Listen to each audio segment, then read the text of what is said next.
Bueno, buenas noches y le damos comienzo a la nueva conferencia de una serie de conferencias que se han organizado desde ACEP, correspondientes al mes de junio.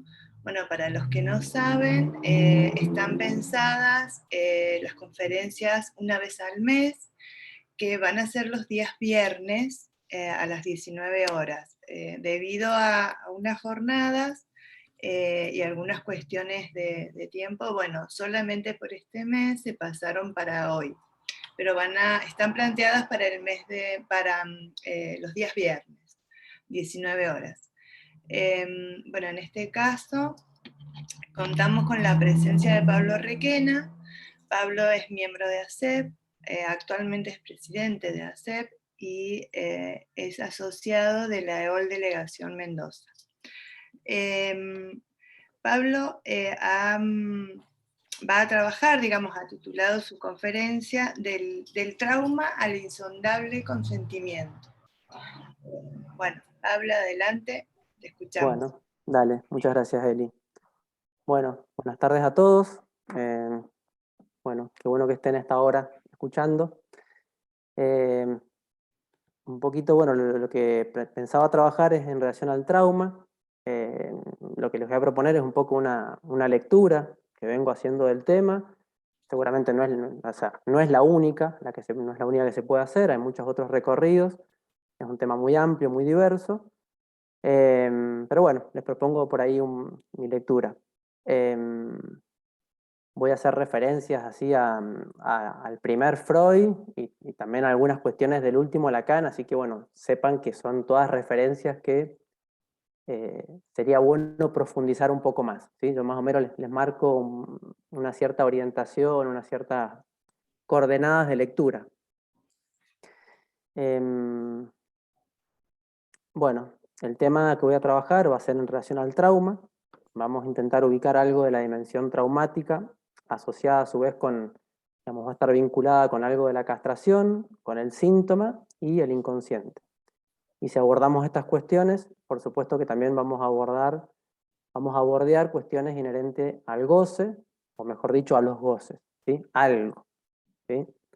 No es la intención realizar un recorrido exhaustivo por las múltiples nociones de trauma, sino intentar captar un poco la ubicación lógica del trauma en el devenir de la constitución subjetiva, ¿sí?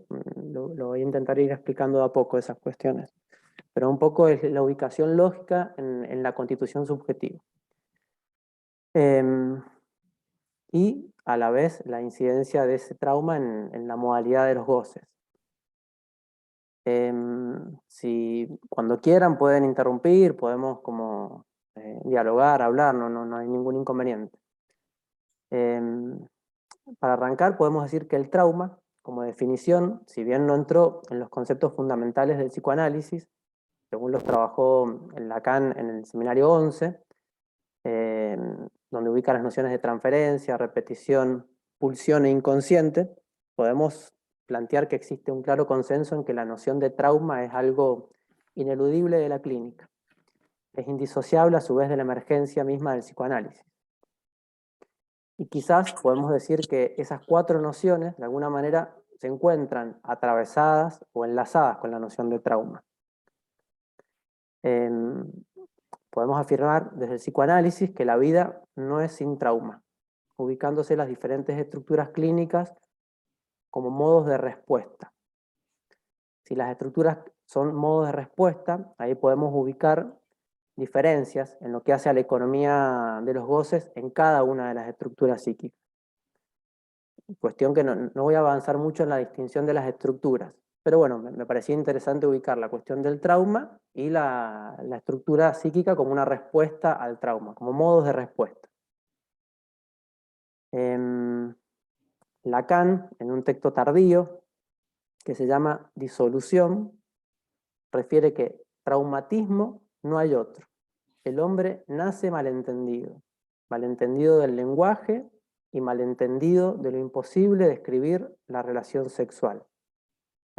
Seguramente son frases que han escuchado y intentaremos desbrozarlas un poco. Ahí tenemos un primer par que podemos poner como trauma y malentendido.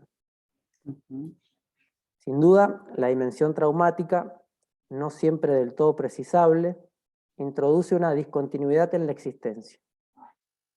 Intentaremos ubicar algo de esto, para no hacerlo tan denso y tan pesado, en algunos testimonios. ¿Sí? Voy a trabajar en relación, si llegamos, en relación a 3 testimonios, si llego. Si no, bueno, será un poquito menos. Bueno, igualmente nos vamos a centrar en este desarrollo, en la dimensión traumática constituyente. Es decir, que no abordaremos el trauma a partir de los aconteceres de la realidad concreta, digamos, que por ahí se pueden asociar con cuestiones más dramáticas, más trágicas, más violentas, como, qué sé yo, puede ser una guerra o accidentes. No lo vamos a abordar desde ahí a la dimensión traumática.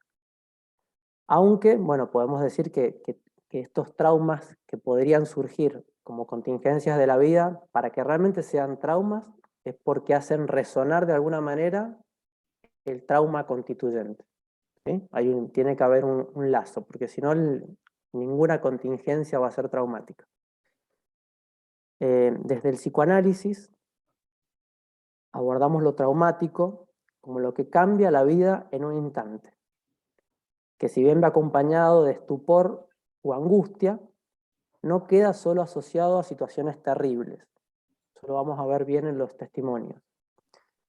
Hay episodios mínimos, menores, intrascendentes, pero que resultan decisivos para un sujeto, que se encuentra con algo inesperado, que conmueve profundamente la vida. Emergen en esta dimensión de rotunda pérdida de sentido, de lo que transcurría hasta allí.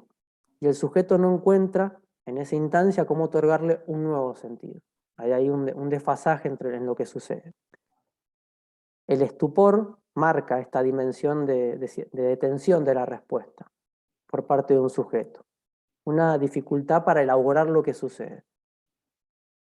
Le refiero a una frase del testimonio de Alejandro Reynoso. No sé bien cuál es el testimonio, en realidad está citado este párrafo en la conversación que se hizo el año pasado en dirección a la conversación de la EOL, que era traumas. Bueno, lo cita Claudia Lázaro. Pero bueno, es el testimonio, son las palabras de Alejandro Reynoso. Dice: el niño llega a casa después de la escuela gritando a todos y a nadie: tengo hambre, tengo hambre. El abuelo materno, sentado en su sillón, lo mira fijamente a los ojos y le dice con un tono muy serio: tú no sabes lo que es el hambre. El niño quedó con el cuerpo petrificado y con un efecto de vergüenza de su propia voz. Silencioso, mira al abuelo desde lejos. Bueno, cito eso, después continúo por ahí el parrafito que es un poquito más largo, pero bueno, para marcar ahí algo que, una frase, podemos decir, menor, y que podría haber pasado de largo. Tú no sabes lo que es el hambre, lo podría, no sé, haber desestimado, decir, bueno, ¿qué sabes vos, viejo? No sé, cualquier cosa le podría haber dicho. Sin embargo, hay algo que el sujeto se queda absolutamente conmovido con esa frase. Y no tiene respuestas. La angustia y el estupor aparecen del lado de la respuesta inmediata al trauma. El sujeto se queda sin posibilidades de respuesta, conmovido, absolutamente afectado. Pero veremos que también del lado de la respuesta podemos encontrar otras, digamos, a partir de la angustia y del estupor.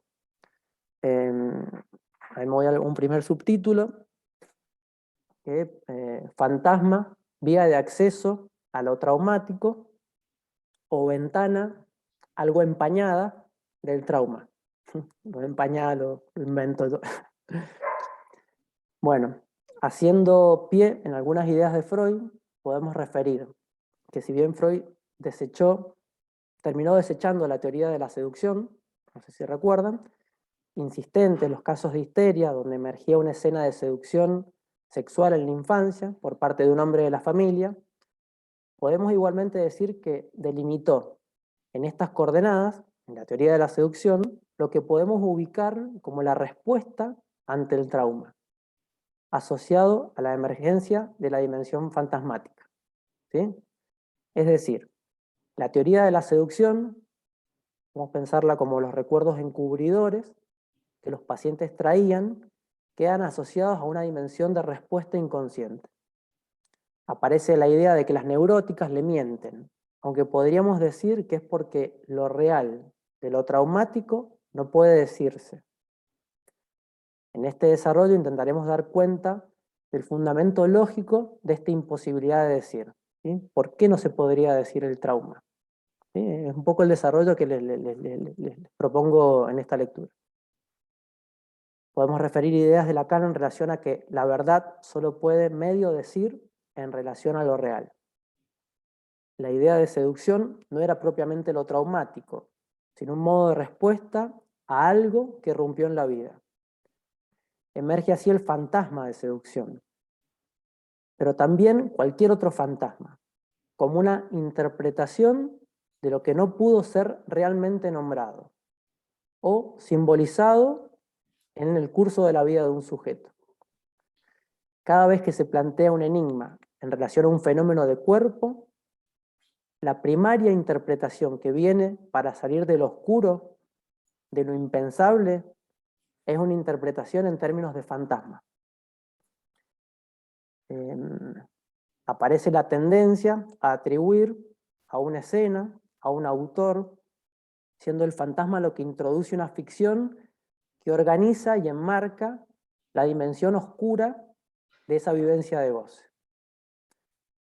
Podemos referir que esta dimensión trauma-fantasma, ahí ponemos otro par, queda ligado a la perspectiva que ubica el trauma como lo que escapa del sentido. El fantasma no otorga sentido, sino que emerge como un intento de respuesta que tapona, vela lo oscuro de lo acontecido, que ficcionaliza, pero donde a su vez perdura esa dimensión insensata del trauma, insensata en términos de sin sentido. Sin embargo, es a través del fantasma, por esta misma proximidad con lo traumático, que podemos acercarnos a lo que allí se inscribió, a lo que allí aconteció. Iremos viendo cómo ubicar esto de lo que aconteció, que no tiene que ver con una dimensión histórica, en el sentido de poder arribar a algún suceso, sino más cercano a lo que Lacan planteará, mucho más adelante, como acontecimiento de cuerpo. ¿Sí? Lacan, en el seminario 11, dice que el trauma es concebido como algo que ha de ser taponado por la homeostasis subjetivante que orienta todo el funcionamiento definido por el principio del placer. Y que en el seno mismo de los procesos primarios se conserva la insistencia del trauma en no dejarse olvidar por nosotros. Yo destaco lo de la insistencia en no dejarse olvidar. Continúa haciendo mención en ese momento al sueño, que a veces evidencia, si no su propio rostro, el del trauma, al menos la pantalla que nos indica que todavía está detrás. Siempre perdura en los sueños algo que uno, digamos, sobre todo en los sueños de angustia, y uno los puede relatar, perdura esa dimensión donde algo uno siente que no puede terminar de decir. ¿Sí? Sobre todo en los sueños de angustia eso es más claro. Algo que no se puede transmitir del todo. Es interesante recortar este no dejarse olvidar. Algo de lo traumático que insiste. Insiste, podemos decir, porque a su vez hay algo que impide su elaboración en términos simbólicos. Algo del trauma que no permite la elaboración en términos simbólicos. Hay algo que escapa a las posibilidades elaborativas del trauma. O sea, hay algo que perdura, o sea, podemos anticipar algo de eso. El trauma, como trauma en sí, jamás tiene una imposibilidad de elaboración. Hay algo que jamás va a ser elaborable. Lo que lleva a la pregunta de cómo operar con eso que escapa, cómo operar con ese real fuera de sentido.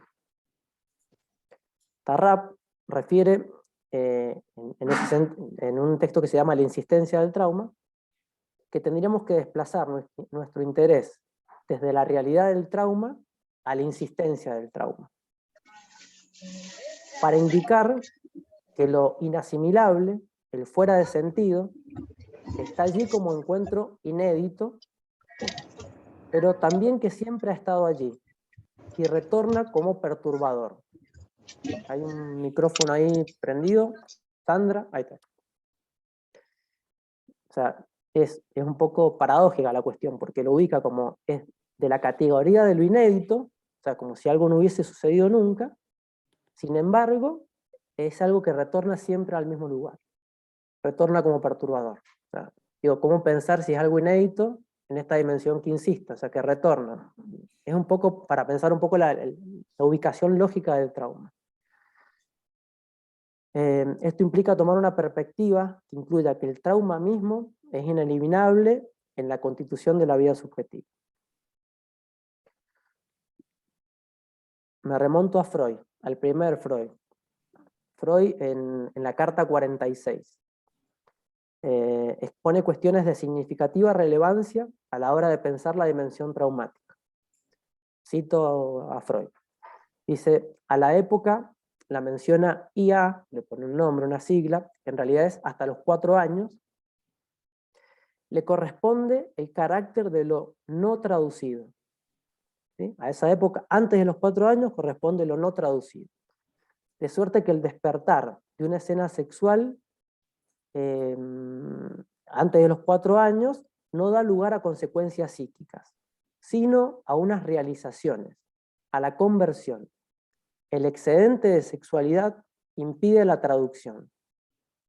Es decir, que hasta los 4 años, que no habría que ubicarlo como algo exacto, a una edad bien temprana podemos decir, estas excitaciones quedarían en la órbita del cuerpo, sin traducción simbólica. A su vez, el excedente sexual, por sí solo, no puede crear todavía ninguna represión. Para ello, hace falta la cooperación de la defensa. O sea que tendríamos un excedente sexual sin defensa, no habría conflicto. Se desarrolla en el cuerpo, se realiza en el cuerpo. Continúa Freud, dice. Ahora bien, sin excedente sexual, la defensa no produce neurosis alguna. Tiene que haber entonces excedente sexual, algún tipo de excitación y defensa para producir la neurosis. Podemos esbozar que para que haya neurosis, tiene que suceder algo en el cuerpo del orden de la excitación, pero a su vez alguna confrontación o encuentro con el otro, con el gran otro. ¿Dónde ubicamos las defensas? Algo que de alguna manera se oponga a esa dimensión del cuerpo. Continúa y afirma que las diversas neurosis tienen sus condiciones de tiempo para las escenas sexuales. La histeria ocurre en el periodo de la infancia antes de los 4 años, cuando falta a los restos némicos su traducción a representaciones palabras. Refiere que siempre se genera histeria y ciertamente conversión, pues la conjugación de defensa y excedente sexual impide la traducción. Hay algo que en la histeria perdura en el campo del cuerpo y no accede a su traducción simbólica. Esa es lo que diferencia las neurosis obsesivas, que plantea que las escenas de las neurosis obsesivas pertenecen a una época posterior, están provistas de traducción a palabra, lo que hace que se generen síntomas psíquicos obsesivos. Ahí podemos ubicar a la histeria más del lado del cuerpo y a la obsesión más del lado de las representaciones palabra, fenómenos que ya presentan cierta traducción simbólica. Podemos encontrar aquí algo de la idea de que la neurosis obsesiva, no podemos pensarlo, es un dialecto de la histeria. Podemos pensarlo en estos términos. Es una retraducción de la histeria, de lo que pasa en el cuerpo traducido en síntomas psíquicos. Y en eso, bueno, podemos pensar, digamos, pensando en la neurosis obsesiva como una exageración de la traducción. Pasa a tener más consistencia, el empuje a traducir que lo que hay que traducir en sí. Y podemos pensar toda la cuestión de la rumiación por rumiación misma, algo que se queda en la esfera mental y que de alguna manera se va perdiendo la noción de dónde surge eso. Después tenemos que hacer la vuelta, y eso es lo que por ahí lo que justifica un poco por qué tenemos que histerizar al obsesivo para que entre en análisis. Porque tenemos que buscar la forma de que esas representaciones palabras se perturben un poco y entren en cierta contradicción, cierto conflicto con lo que es del cuerpo, con lo que son los afectos, con lo que son cuestiones que lo van a contradecir al pensamiento. Por otro lado, afirma que la histeria es la única neurosis en la que son posibles unos síntomas, quizás aún sin mediar defensa, pues en tal caso sigue subsistiendo el carácter de la conversión, y la denomina una histeria puramente somática.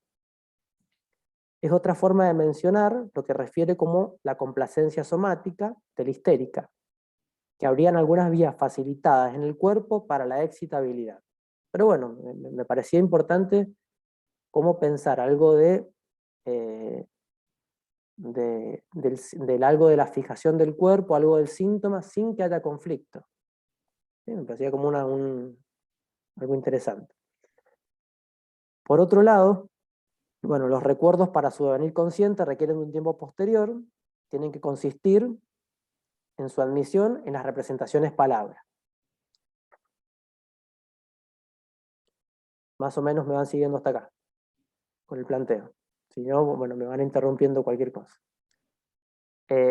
Entonces, habría algo de lo no traducido en la histeria, que a su vez impacta en el cuerpo, pero que no alcanza a tener representación palabra. Algo que puede hacer síntoma, aún sin la dimensión de la defensa. Podemos esbozar una lectura del síntoma asociada a la fijación en el cuerpo, anterior, lógicamente, al síntoma conflicto, producto de la defensa. Esto lo anticipo porque, si bien en algún momento el síntoma queda ubicado como una manifestación o como una formación del inconsciente, en el último Lacan el síntoma es lo inicial, está antes del inconsciente. Y entonces me parecía muy importante esta referencia freudiana de un síntoma que está más ligado al cuerpo, sin conflicto. Quizás por ahí hasta podamos pensarlo como un acontecimiento del cuerpo, antes del conflicto. Bueno. A su vez, estas tempranas ideas de Freud dan cuenta de posibles fijaciones en el cuerpo, bueno, sin la intermediación del conflicto, quizás aún antes, propiamente, de un asentimiento del sujeto, antes de que el sujeto consienta eso, antes de que haya sujeto propiamente dicho. Emerge la idea de realizaciones en el cuerpo, de orden somático, lo que nos lleva a la pregunta de cómo ubicar allí el consentimiento. Si hay algo que se realiza en el cuerpo, y suponemos que el sujeto todavía no está constituido, o hay algo ahí que no emerge, ¿dónde ubicamos el consentimiento? Tarrap refiere que entre lo que espera al niño y la respuesta que éste da, hay una decisión insondable. Una decisión que se toma a la orilla de lo que traumatiza al sujeto y que le concierne al sujeto. Pero me encantó esa precisión, porque dice algo que se toma a la orilla de lo que traumatiza. Lo que vamos a hacer es que esa decisión se toma a la orilla del trauma, no propiamente en el trauma. Vamos a pensar en algo de los bordes del trauma. Quizás en el modo de respuesta al trauma, pero no en el trauma propiamente. Entonces, ante el trauma, lo que prima es la insondable decisión del sujeto, inconsciente, o el consentimiento es del cuerpo más allá de la dimensión subjetiva. Pero el sujeto a su vez debe tomar algún partido. ¿Sí? Planteo un poco la pregunta para pensar algunas cuestiones. Tarrap refiere que en la causalidad lacaniana incluye una causalidad que al poner en juego una decisión del ser, incluye lo imprevisto, lo excepcional, lo incomparable de cada uno. Hay entonces determinación, hay encuentro con lo real, hay trauma. Pero hay también una insondable decisión. De aquí se desprende una indicación clínica ineludible que implica que en la clínica, aún en la clínica de las urgencias, y sobre todo ahí, hay que explorar la relación entre trauma y decisión. ¿Sí? Hay un par ahí que también hay que poder indagarlo. Poder cernir las coordenadas subjetivas que resonaron o consintieron a que un suceso depare en traumático. No, por un lado está eso. Y por otro lado, también digo, como es una indicación clínica esto, como indagar algo del trauma y la decisión, digamos, en el sentido de no quedarse perdido en, no sé, en cierta objetividad del trauma y ver, bueno, qué pasó del sujeto ahí para que eso fuera traumático. Digamos, intentar eso, cernir algo de eso. Pero bueno, otra indicación clínica, y esto nos la da María Helen Bruce, digo, que también es como para tener en cuenta más clínicamente. Ella estudiando ahí cuestiones en grupos que trabajaban con urgencias, que muchas veces estaba este empuje a decir de los traumatizados, digamos, como este empuje que uno puede decir, bueno, hay que hablar de eso, hay que hablar de eso. Ella refiere, dice, y en ese momento, cuando se llama a psicólogos, psiquiatras, etcétera, para que la gente pueda hablar, con la idea de que hablar es un remedio en sí mismo. Pero, conversando con esos colegas, los que trabajan en urgencias, nos encontramos que para nada era así.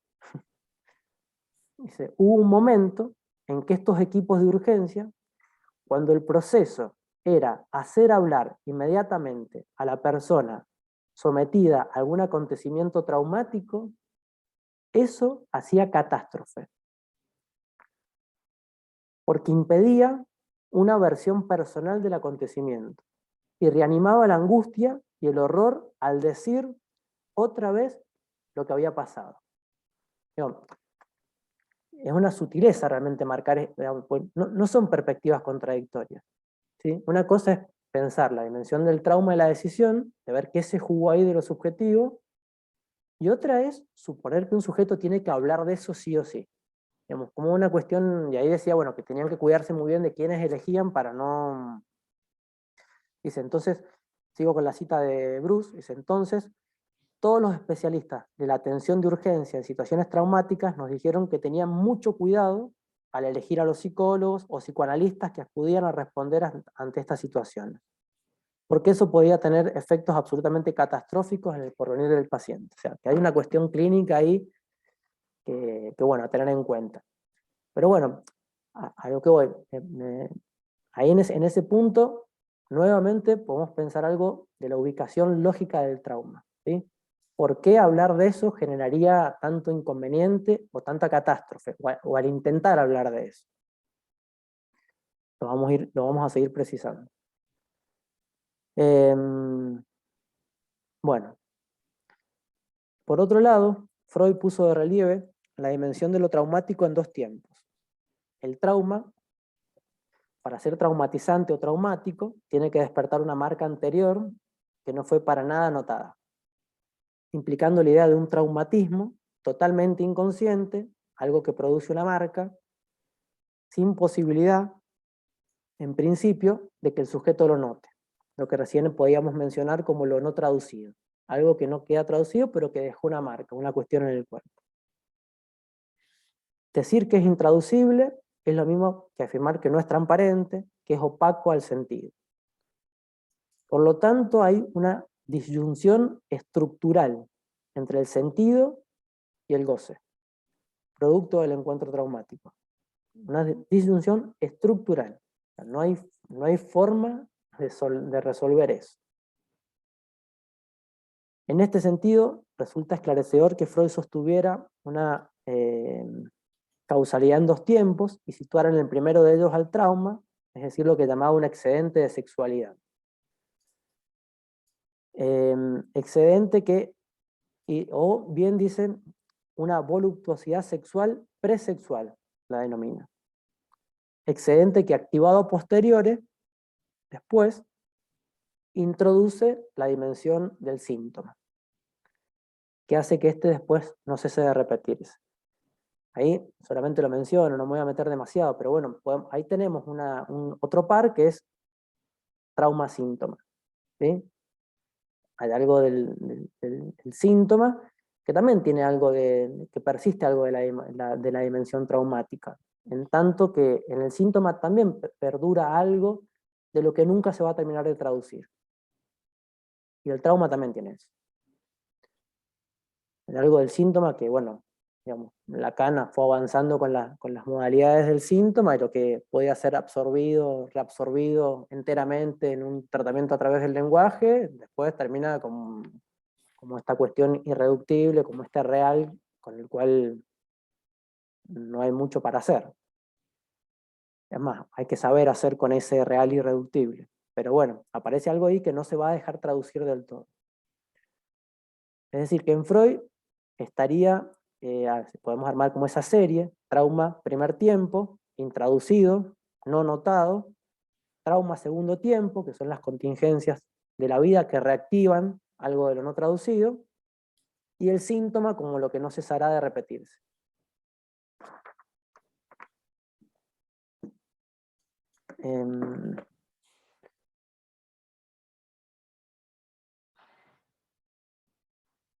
Bueno, hay otras ideas también, bueno, de Freud en relación al trauma, que es en relación al más allá del principio del placer, que bueno, ahí el trauma, sobre todo en los capítulos 3 y 4, lo es abordado como una irrupción pulsional o una inundación económica. Plantea que la angustia señal se sostiene de la representación del sujeto, en cambio en la angustia traumática, en la medida en que se produce la inundación económica como emergencia pulsional no ligada, va a implicar la caída de la escena psíquica, atravesando, perforando lo que Freud llamaba la barrera protectora antiestímulo. Ahí Osvaldo Delgado refiere que esta barrera protectora antiestímulos es la cadena de representantes psíquicos. Para que podemos pensar algo de eso, que retomamos un poco la cuestión de las representaciones palabras. Mientras haya algo de eso que pueda como ligar, algo de eso se protege.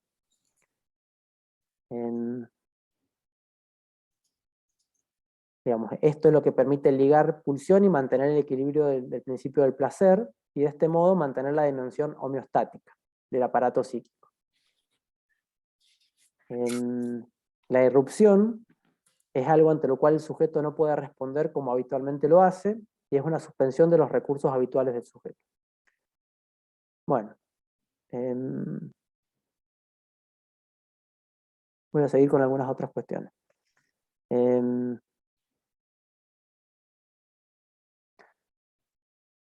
Bueno, hasta ahí con Freud, más o menos vamos hasta acá. Me van siguiendo, cualquier cosita me interrumpen. Otro subtítulo que le puse ahí a lo que presento hoy, que es el traumatismo del lenguaje o el impacto de pretender decir al goce. ¿Sí? Bruce hace una referencia a una anécdota de Lacan, que él la relata en el seminario 11. Dice, cuando el niño rompe en llanto ante su partida. Calculo que sería el nieto. Ubica que es en ese momento en que se vuelve sujeto hablante y no solamente hablado por los otros. El padre tiene que ir, bueno, dice el padre, lo refiere Bruce, pero bueno, en realidad es el padre como figura. El padre tiene que irse y entonces no responde a este llamado precoz de la voz. Eso es lo que él llama trauma. Una llamada al otro, el otro fundamental del niño, aquí paterna. Un poco más adelante continúa. Dice, el pasaje del grito, del dolor, grito de hambre, de malestar, el pasaje del grito a la llamada es un momento fundamental en que el niño pone en el otro su voz. Es en este momento particular que se puede producir un trauma. es decir, en los momentos en que se trata de la inscripción del sujeto en el otro.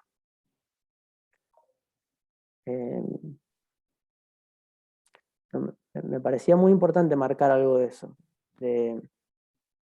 Cuando hay un pasaje del sujeto hablante, que es hablado por los demás, a ser sujeto hablante, hacerse cargo de intentar decir algo de eso, ese es el momento del trauma. ¿Sí? En el testimonio, en la frasecita que les leía a Alejandro Reynoso, bueno, dice, el niño, después de la frase del abuelo, el niño quedó con el cuerpo petrificado y con un efecto de vergüenza de su propia voz. Silencioso mira al abuelo desde lejos. Dice, sí, en verdad yo no sabía lo que era el hambre. El significante toca el cuerpo y su consistencia, con un efecto de pérdida y de pesadez.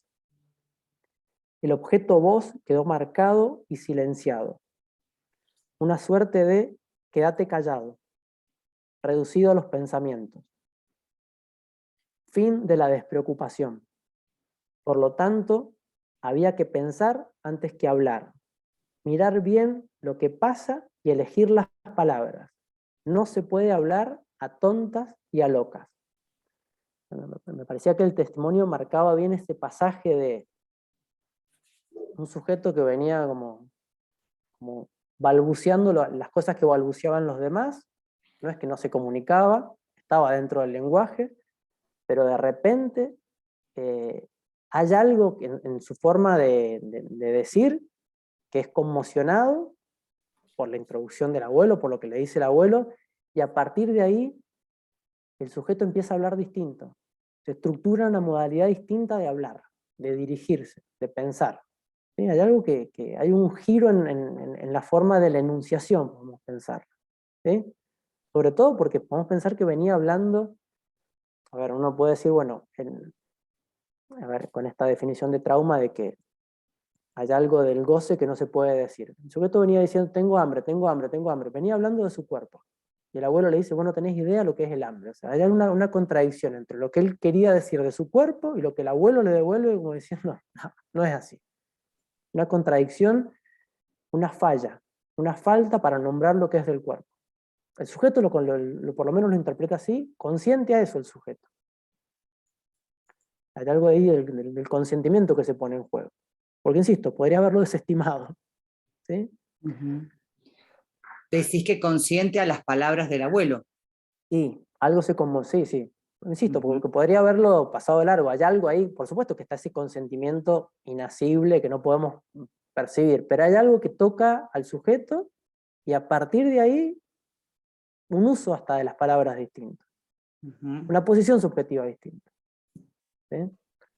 Claro, por eso que vos decías que de ahí consintió en quedarse callado, digamos.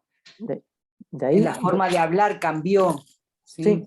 Se avergonzó. Sí. Ajá. Se avergonzó. A ver, yo no le he leído el testimonio completo, después lo vamos a trabajar también con otros dos si llegamos. No sé bien cuál es la dimensión fantasmática, porque seguramente se constituye la dimensión fantasmática a partir de ahí. Por lo menos está eso, de que a partir de ahí el sujeto tenía que pensar lo que iba a decir, elegir las palabras, y no se puede, la frase esa, no se puede hablar a tontas y a locas. O sea, hay algo ahí que se reestructura en su forma de decir. ¿Sí? Hay algo ahí que se acomoda. Pero sobre todo lo pensaba con esta cuestión de que, bueno, hay algo en la enunciación que cambia. El sujeto consiente una enunciación distinta. Y ese es el momento proclive para el trauma. Ya lo vamos a ver en otros testimonios también si llega. Eso se puede pensar como el borde, ¿no? Que vos decías, la orilla del trauma, donde el sujeto toma una decisión. Exactamente. Puede relacionar con lo que vos... Exactamente. Pablo. Sí. ¿Cómo estás? Hola, Katy, ¿cómo te va? Hola. Mira, yo pensaba en este testimonio que es tan importante que vos traes. Hay algo ahí de la dimensión de la falta. Tengo como la idea que es lo que se juega, por eso el peso de las palabras y las palabras en el lugar de no hablar a lo tonto y a lo loco. pero como si quedara concernido por este lugar de la falta.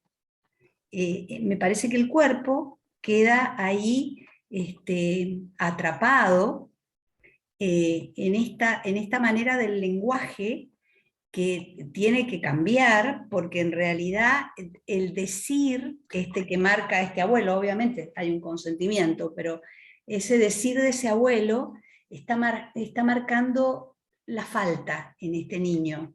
Claro, ¿no? pero está bien lo de la falta, tenés razón, hay algo de la falta, pero si nos quedamos solamente con la dimensión de la falta, podemos quedarnos en una cuestión más simbólica. Es como si el sujeto Claro, podría, a ver, si nos quedamos ahí, quizás el sujeto, podemos transmitir de que el sujeto podría decir mejor, aprender a decir mejor lo que intentó decir. y Y en no, realidad hay algo que se conmueve a nivel del cuerpo. claro, Eso es lo queda que en un lugar del menos. algo se ajusta a nivel del goce del cuerpo. O sea, hay algo, dice, hay algo, el objeto vos quedó marcado, aparece la vergüenza, aparece una conmoción subjetiva. Claro. Es mucho más que la dimensión de la falta en ese sentido. ¿Sí? Por eso es la cuestión traumática. Y ahí vamos viendo esta cuestión, eso, la ubicación lógica del trauma. ¿Sí?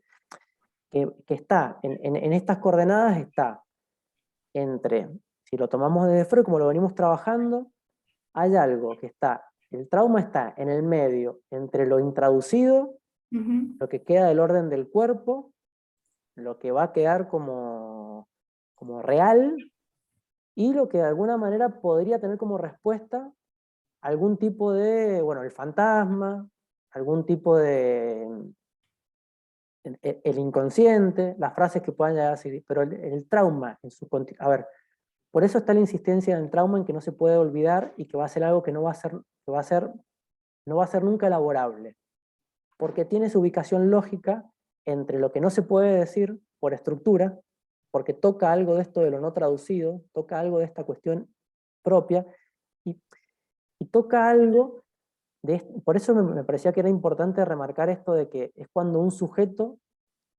está en posición de poder tomar la palabra, porque podemos suponer que, a ver, que hasta ese momento el sujeto repetía, pero recién ahí, en ese momento traumático, es cuando un sujeto se hace cargo de su palabra, y recién ahí aparece la historia. Entonces está justo en un litoral. ¿Sí? Ahí seguida voy a avanzar con una frase que me parece que es muy interesante de Basols en relación a esto. De cómo ubicar el trauma en esta cuestión. Es como el trauma está en el inicio de la historia de un sujeto. Antes no hay historia y por eso no se puede recordar. Hay algo del trauma que no se puede recordar porque vamos a pensar que esa cuestión no tiene registro, no tiene huella simbólica ni imaginaria. Es real. Porque todavía no se inscribió el lenguaje. A pesar de ser un sujeto del lenguaje. Por eso me parecía esto que fue lo que marcaba Bruce, que es el momento en que un sujeto se hace sujeto que toma la palabra, que habla. Ahí es cuando se ubica algo de la coordenada traumática, en ese desajuste. A Avanza un partir poquito de más. allí, Sí. Pablo, en relación a esto que estás diciendo, se puede pensar que en realidad como sujetos tenemos la edad del trauma. O sea, Exactamente. ¿Sí? Hay algo ahí que recién ahí se inscribe. exacto. Hasta ese momento podemos pensar que todo, a ver, y el trauma. El tema es que el trauma, por eso mismo no se puede, el trauma no es histórico, porque podemos decir, a partir del trauma se inscribe la historia. Por eso el trauma está fuera de historia. Porque a partir de que a ver, por eso también es la orilla, porque vamos a pensar, a partir de la orilla del trauma, a partir del consentimiento del sujeto, podemos pensar que se inscribe la historia. Y se ordena el campo del lenguaje. ¿Sí? Pero el trauma queda ahí. Y todo trauma, de alguna manera, remueve o toca algo de esto estructural. Que hay un desfasaje estructural entre el goce y el sentido, entre el significante y el cuerpo. Hay algo que nunca se va a terminar de nombrar por tener esta estructura, que se repite en las demás cuestiones. Y el síntoma también reproduce algo de eso. Vamos a pensarlo en esos términos. Una cosa, Pablo, se me ocurre que la represión, ya que hablaste de Freud, que nos trae tan maravillosamente bien lo que Lacan lee con exactitud, es la represión primaria. Esto que queda por debajo y que no es recordado e intraducible, pero algo pasa a lo simbólico. Algo y del lo- ombligo. algo Como de vos- ese orden pasa Sí, y que sí. tiene que ver con el cuerpo, el acontecimiento del cuerpo y bueno, bla, bla, bla, bla. Pero me pareció que la represión primaria representa exactamente ese punto de quiebre donde lo intraducible se traduce de alguna manera con algunas palabras, con algunas Bueno, cosas. bueno, ahí ya está perfecto, Coti. Me parece que está muy bien precisado ahí. Y ahí mismo nos permite ubicar por qué las estructuras clínicas son respuestas al trauma. Exacto, Porque no todas responden igual. La represión exacto, primaria es lo que introduce que luego del trauma, como una respuesta al trauma, se introduce una represión primaria en la neurosis. exacto. En las demás hay otra dimensión. ¿Sí? Otra cosa. Podemos pensar, no sé, rápidamente, Patricio Álvarez lo trabaja bien, pero bueno, en la psicosis, bueno, habría a ver, hay como un cierto consentimiento, pero no hay una inscripción simbólica. Hay una forclusión de una inscripción simbólica de eso que sucede. Y y en el autismo podemos ver que sucede, pero hay como una detención en el momento del trauma. Hay algo ahí No hay, que no hay no, no, no, no, consentimiento al otro, no al hay lenguaje. consentimiento, exactamente, hay una detención en ese momento. Hay una detención y lo que se arma de vuelta la burbuja ahí para que nada Exacto, perturbe. ¿Sí? No sé, pero exacto. lo digo mal porque, bueno, claramente hay personas que trabajan más con eso. Bueno, avanzo algunas cositas más. Si les parece, no sé si Dale. 9:15 podemos trabajar, 9:20 o más o menos. Sí, Si no se sí. aburre mucho, trabajamos. No, Em, esto no es aburrido. bueno, tenemos entonces... em, bueno, está el excedente que es propiamente sexual. No, eso no. Bueno, vamos a ver, lo traumático, y hago una definición de Miller, que también tiene que ver con esto. Lo traumático, dice, es la consecuencia de una contradicción entre un hecho y un dicho, es lo que dice Miller. En ¿A el dónde lo texto, dice? en efectos terapéuticos rápidos, no tengo la página, pero bueno, la puedo llegar a No buscar. importa, no importa, no importa. Ahí. La contradicción entre un hecho y un dicho. O sea, que es otra forma de decirlo que lo que decimos siempre, que hay algo del goce que no pasa al significante, que hay esa disyunción estructural entre goce y sentido, entre significante y cuerpo, hay algo que no se puede decir del todo.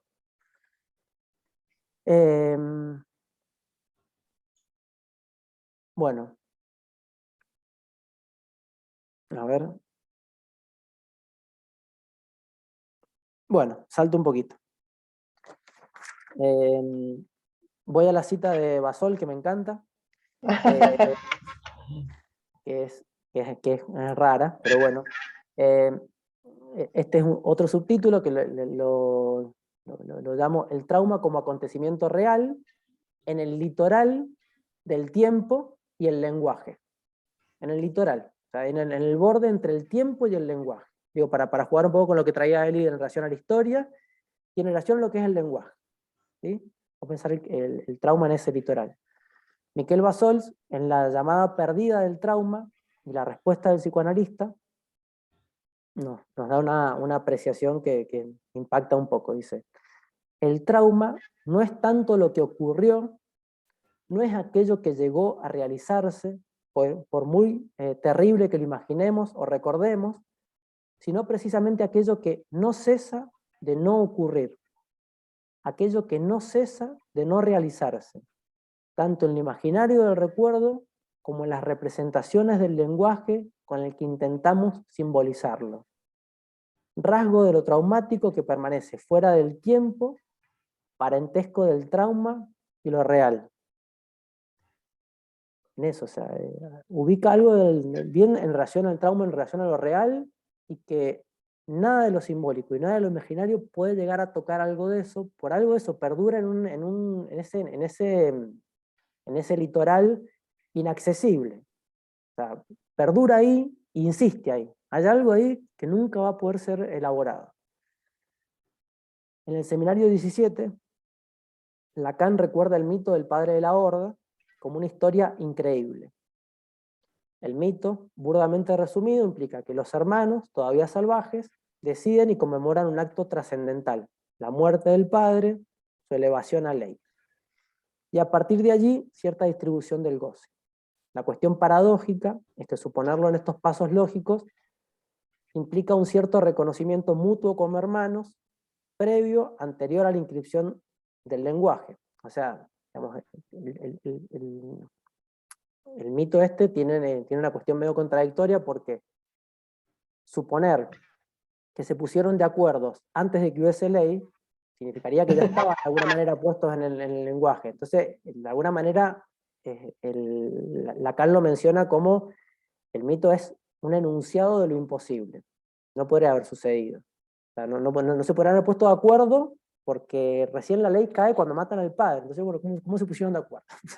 Sería algo de eso. Es imposible. Pero bueno, marca algo de eso, de ese limbo, de ese litoral. ¿Sí? Por eso también, acá otro apartadito, podemos poner trauma y mito. ¿Qué tienen de común el trauma y el mito? La clínica, sobre todo los testimonios del pase, permiten ubicar algunas veces que el trauma no es inicial. Lo pensaba en esos términos que, bueno, muchas veces se dice y se repite el traumatismo del lenguaje. Y por otro lado, somos todos seres del lenguaje. A ver, pero que seamos seres del lenguaje, que el traumatismo sea el lenguaje, digamos, corremos el riesgo de decir, bueno, que ya por ser seres del lenguaje estamos traumatizados, digamos, en el sentido de casi ubicar un trauma en el nacimiento. Sin embargo, en los testimonios, digamos, vamos ubicando que esta cuestión del consentimiento, que aparezca algo traumático, ocurre en algún momento de la vida, temprano, pero no es lo primero. ¿Sí? Un poco lo veíamos en el testimonio, en esta cuestión de la frase de de Alejandro Reynoso. ¿Sí? Sucede en algún momento de su vida. El trauma es del orden de la emergencia, del acontecimiento. Ocurre en algún tiempo, inmemorial. Se da en seres que ya se encuentran parasitados por el lenguaje, aunque algo en algún momento temprano, no del todo precisable, viene a conmemorar un traumatismo, como dice Lacan, que juega con el tema del agujero. Donde es la incidencia del agujero lo que se torna fundamental. Hay algo ahí que aparece, una dimensión de agujero en esta dimensión un poco ahí, el sujeto se queda sin palabras para responder, hay algo que lo conmueve profundamente.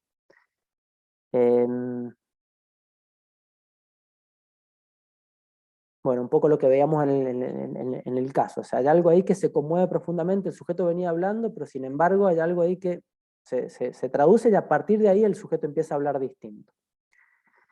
En el seminario 24, Lacan, en la clase del 19 de abril del 77, Lacan desbarata lo que podría restar de sentido en relación al trauma, deshaciendo la historicidad del trauma, refiriendo en relación al supuesto núcleo del trauma freudiano, dice que ese susodicho núcleo no tiene existencia. No hay, como lo noté al invocar a mi nieto, vuelvo en el seminario 24 a la cuestión del nieto, sino el aprendizaje que el sujeto sufrió de una lengua, entre otras, que es para él la lengua. A ver, acá lo ubica como en la dimensión de la lengua, pero nuevamente aparece esta dimensión de que un sujeto aprende una lengua. En ese momento, eso es lo traumatizante, que hay algo que el sujeto incorpora en algún momento.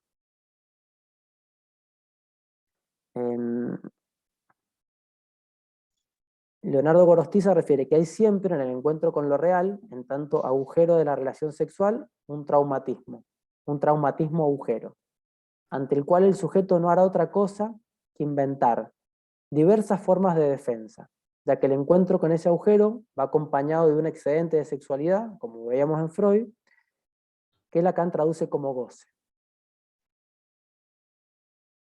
A partir de ahí, a partir de esa dimensión traumática, y esta cuestión de que el sujeto tiene que inventar, a partir de ahí está la incidencia del otro, en tanto respuesta, en su articulación S1 y S2. Ahí adquiere una dimensión inédita para el sujeto, dando a su vez lugar a la emergencia del inconsciente, del plus de gozar, del fantasma. O sea, podemos pensar algo de eso, o sea, como lo ubicábamos recién. A partir del trauma, y a partir un poco de lo que traía Coti, hay un consentimiento. A partir de ahí, surge toda la dimensión del otro, en el sentido del otro articulado, S1, S2, y surge la dimensión del inconsciente como una forma de intentar cifrar lo que allí sucedió. Y también, como respuesta, podemos ubicar el fantasma. Pero bueno, podemos ubicar algo de esta cuestión. Hay algo de esta dimensión del cuerpo, el trauma, y el otro, el inconsciente, el fantasma, como respuesta. ¿No? Para ubicarlo en términos un poco lógicos. Y si lo ubicamos en esos términos, si ponemos el lenguaje como una respuesta, digamos, nuevamente aparece el trauma como en ese borde en el medio, digamos. Hay algo ahí que no... Entre el cuerpo y el lenguaje está el trauma.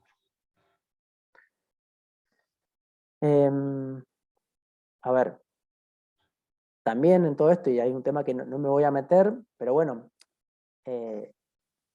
también está la cuestión de la letra, ¿sí? Que bueno, es un tema para desarrollar, digamos.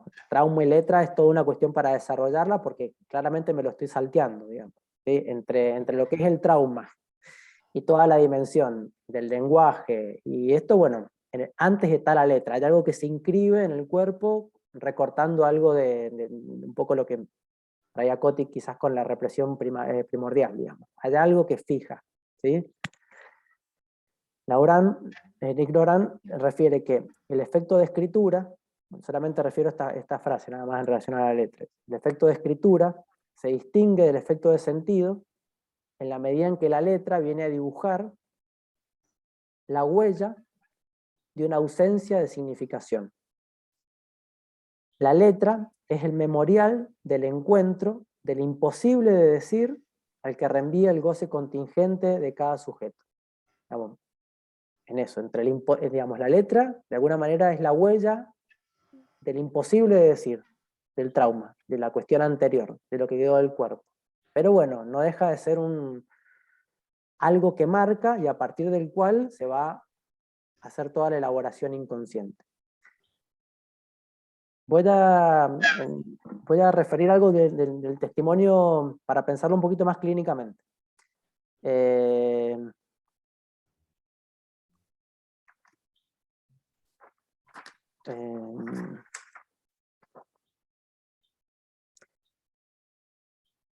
Bueno, si alcanzo, menciono los dos testimonios. Hay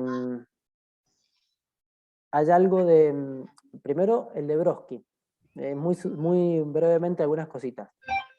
Un testimonio que se llama La Fiesta, pero en realidad, bueno, parece que lo trabaja en varios otros testimonios. Refiere que cuando era niña y todavía no disponía del lenguaje, vamos a suponer, no deja de ser una construcción en análisis, no deja de ser un intento de pensar estas coordenadas, ¿sí? Era niña, todavía no disponía del lenguaje, se encuentra inmersa en una escena de clima gozoso de sus padres, que al regresar de una fiesta, la alzan, ríen y la sientan sobre un armario. Los padres se ríen entre ellos, están ahí muy divertidos y ella está ahí como mirando. Esta escena es considerada por la autora como el encuentro traumático con el otro y con la lengua. Dice, lo imposible de decir, la palabra inexistente, estuvo desde el inicio y marcó ese encuentro traumático. Dice ella, esas risas incomprensibles, ese sonido, esa excitación enigmática, solo obtuvo de mi parte un grito y un llanto que aún recuerdo. Bueno, ese recuerdo le quedó la sensación esa, podemos pensar. Ellos pensaron que algo me había herido, que la causa de mi grito debía ser material, y la buscaron en la madera del mueble. Tenían razón, pero no era una astilla lo que se me había clavado en mi cuerpo. Lo dice muy bonito. O sea, claramente había esa dimensión de, bueno, a partir de ahí, algo se le clavó en el cuerpo, y eso, no disponía del lenguaje, y hay algo de esa escena gozosa entre los padres, esa dimensión del goce que tampoco puede descifrar y que a la vez le genera algo en su propio cuerpo. Y hay algo del significante que no alcanza a poder decir de lo que sucede. Lo incomprensible de esas risas, esa excitación enigmática de sus padres provocan en la niña, bueno, el grito y el llanto. La escena del armario que siempre recordó esperó muchos años antes de devenir el acontecimiento traumático que nos describe. Para eso hizo falta otra escena de una fiesta en la que ve bailar a su analista, lo que desencadena angustia y le instala nuevamente en el análisis, que había dado por terminado hace 5 años antes de esa fecha. Ella se reactualiza ese trauma porque ella ve a su analista en una fiesta, muy divertido, bailando, riéndose, y nuevamente ella siente que hay algo de ese goce que ya está por fuera de ese goce. Hay algo ahí y a la vez que le toca el cuerpo, esa dimensión. Pero a la vez, digamos, la retrotrae, a ver, podemos pensar que esa escena reactualiza la otra, pero genera la otra como traumática inicial. Había algo que había perdurado en esas coordenadas. Hay algo de eso que no podía entrar en el significante. La escena del armario, el tiempo 1 del trauma, la fijación, no fue otra cosa que la confluencia del excedente de sexualidad con la falta de palabras de la niña para nombrarlo. Y ahí están las dos dimensiones del trauma, que por un lado está el trop-matif, que es, juegan ahí con la palabra que es exceso o demasiado,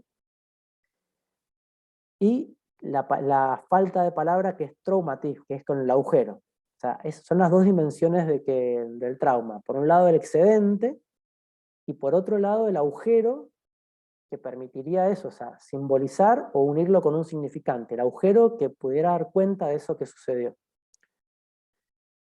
El análisis permite hacer de esta escena la ficción de un tiempo mítico, o sea, no deja de ser una ficción, de un momento histórico. A partir de ahí aparece como algo de la historia.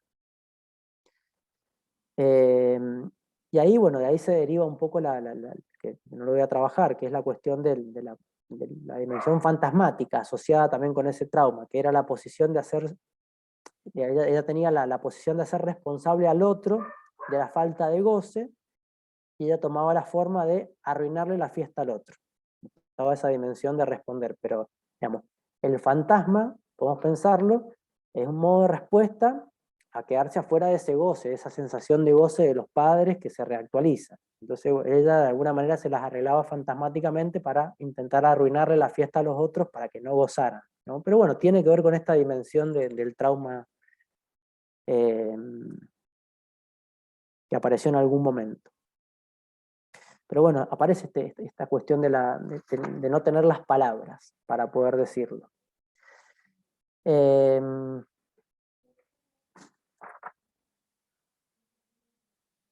Bueno, y ahí Graciela subraya que no es la palabra fiesta, que aparece en algún momento, la que tiene el poder de reactualizar el trauma, sino el encuentro con el cuerpo vivo del otro, encarnado esta vez en el analista.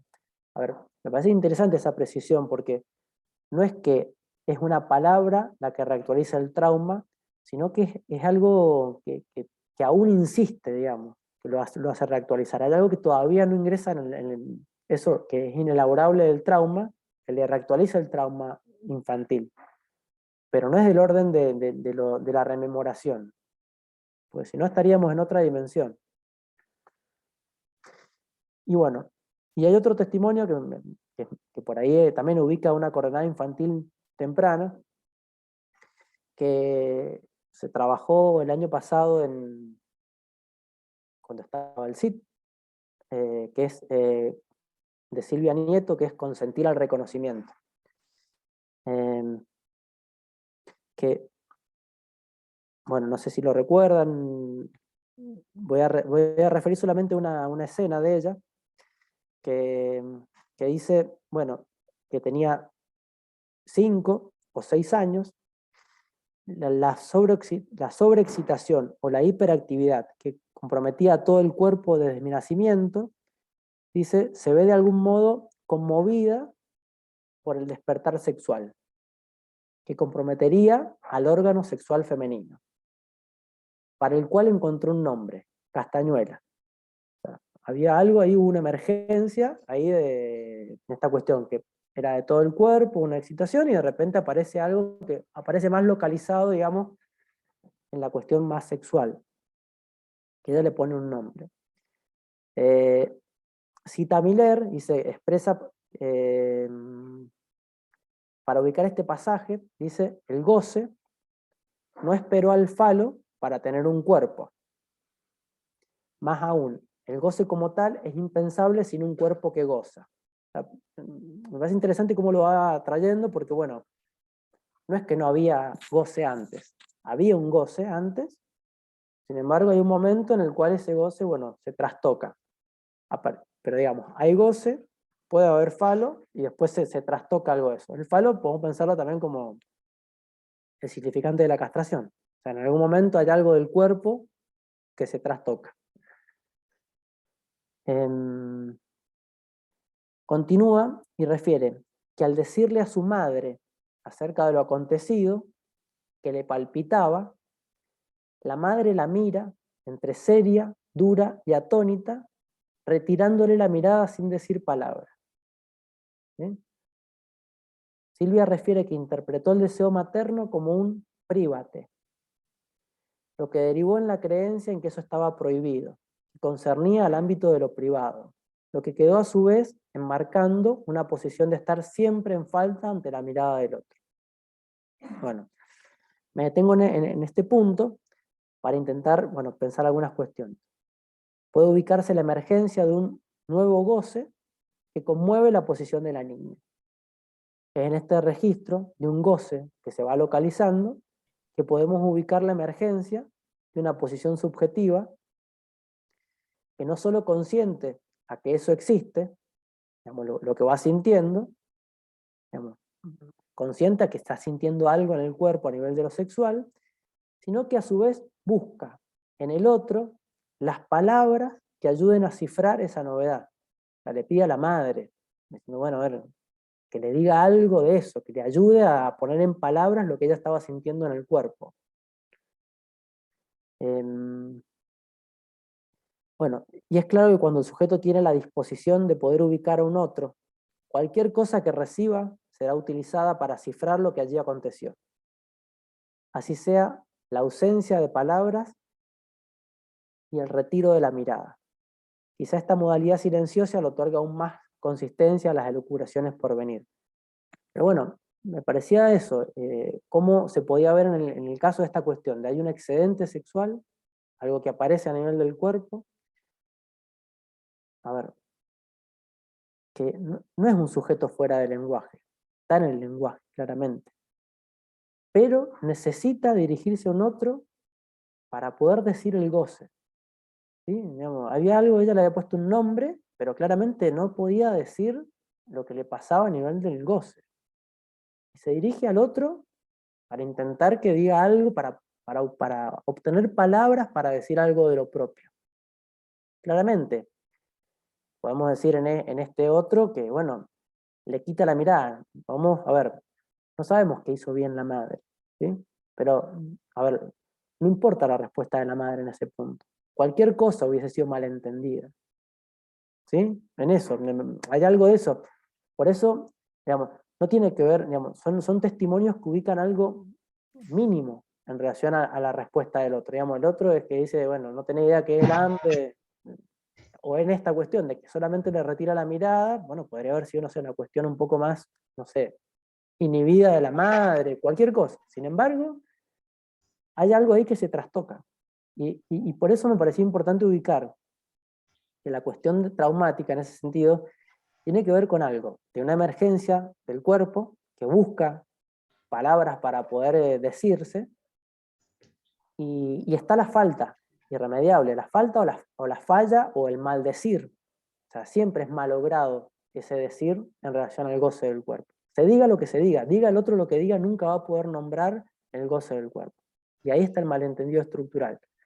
Pero ahí está el consentimiento del sujeto, porque podemos ver el consentimiento, que es el consentimiento, sobre todo acá estamos trabajando de la neurosis, que la neurosis es eso, la neurosis es el consentimiento al otro, más que al cuerpo. La neurosis es el consentimiento a intentar decir, pero siempre es maldecir lo que sucede en el cuerpo, intentar todo el tiempo ponerle palabras o interpretarlo fálicamente. Y bueno, Y hay algo ahí que siempre va a estar en falla. No sé, bueno.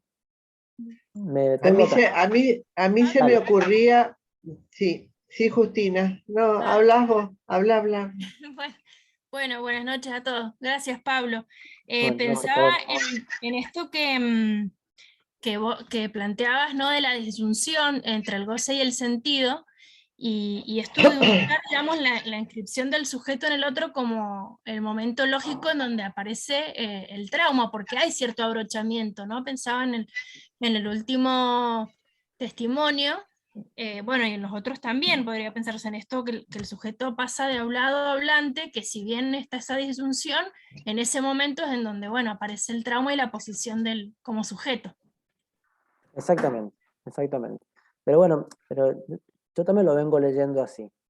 Que, a ver, hay una discontinuidad, digamos, entre lo que venía y lo que hay después, pero bueno, pero lo que podemos ir viendo que tampoco es que lo anterior queda absolutamente negado, sino que hay un cambio de posición. El trauma lo que implica es un cambio de posición subjetiva. Hay un consentir a otra posición subjetiva. Y que de alguna manera el recorrido de un análisis implica algo de eso, implica llegar a esa dimensión traumática para ver cómo ubicar esas coordenadas que en algún momento se instalaron en un modo padeciente, para bueno, ir viendo cómo se pueden recortar otras dimensiones.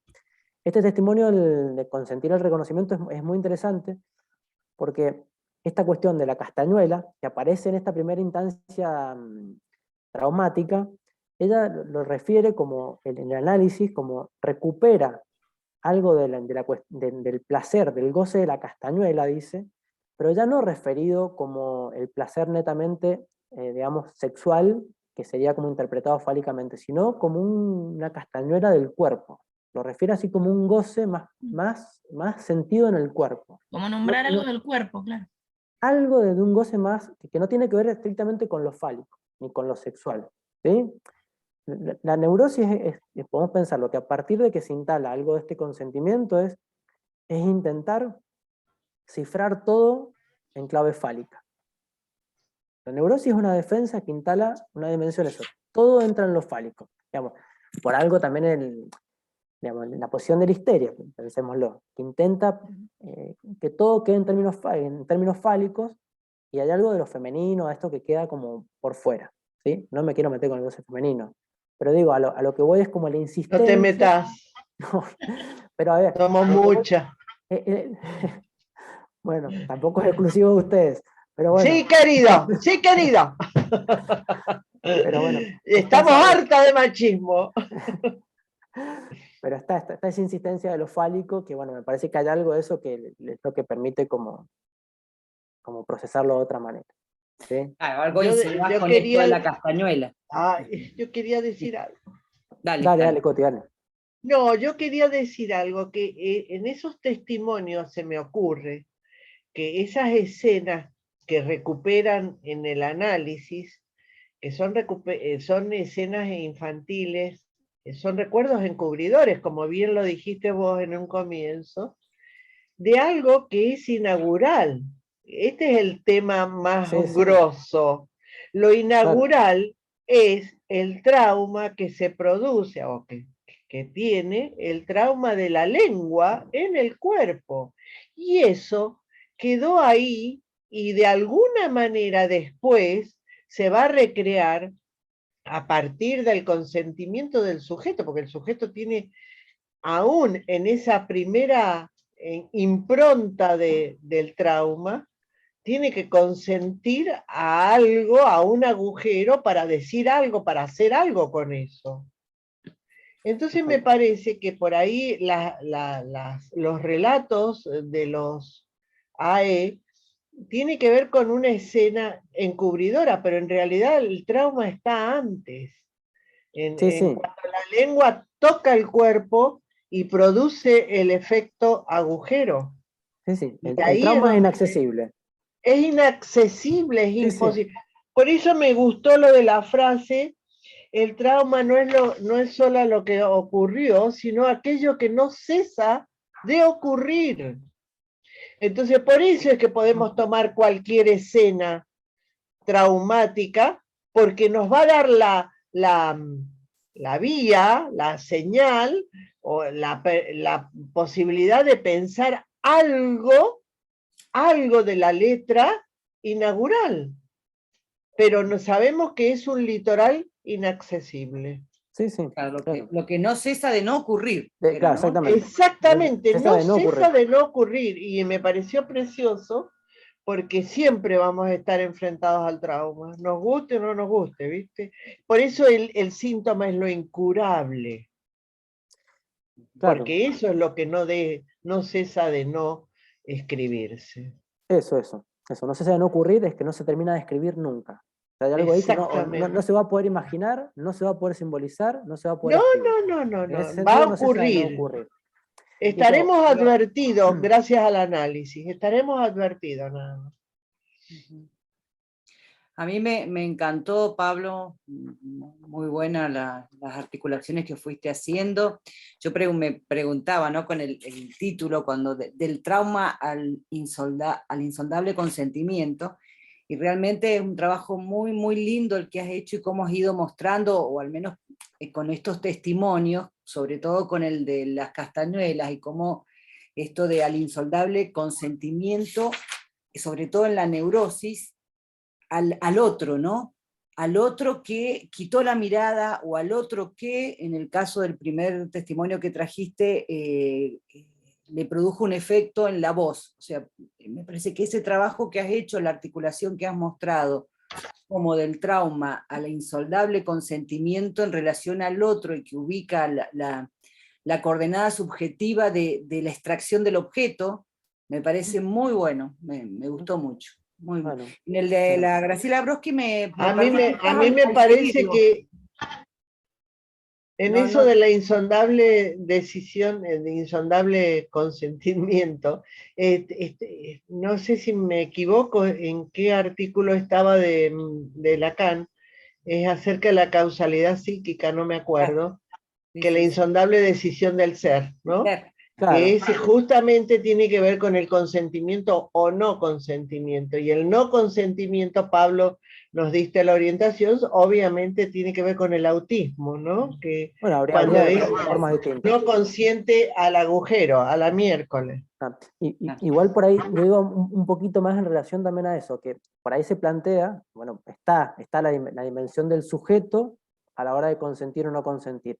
Pero también ahí está, digamos, también para pensar un poco esta dimensión de que llevamos al final, que habla del acontecimiento del cuerpo, o el síntoma como acontecimiento del cuerpo, que también implica esta dimensión de que hay un consentimiento que sucede más allá. A ver, hay algo de la dimensión del goce, que se instaló en la vida, que se produjo en el cuerpo, sin que haya una causa, sin que haya algo que se pueda recortar como una incidencia, y que bueno, el cuerpo consintió. Hay una conferencia de Miller que se llama algo de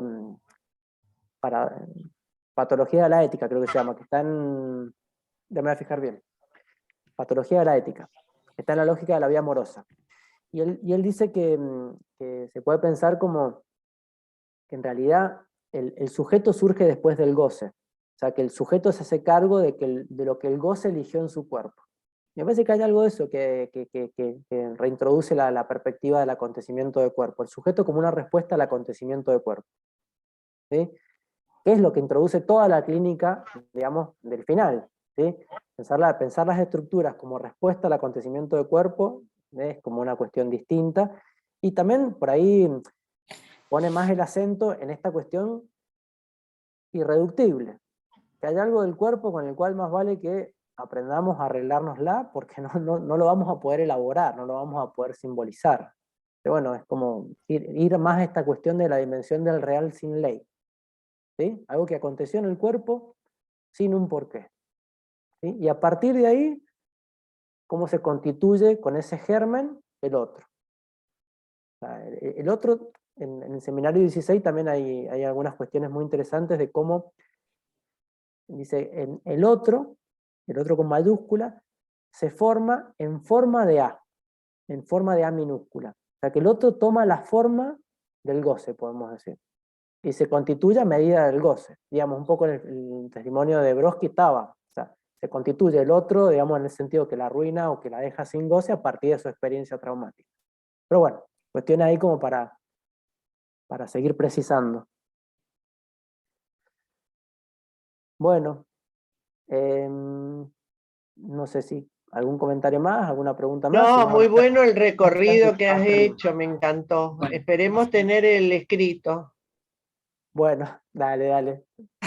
Escúchame, ¿cómo es el texto tardío de Lacan? Que vos me decías que cuando empezaste, el texto Disolución, ¿Ah? disolución. ¿Cuál? Disolución. Disolución. Sí. Sí, está en los otros escritos.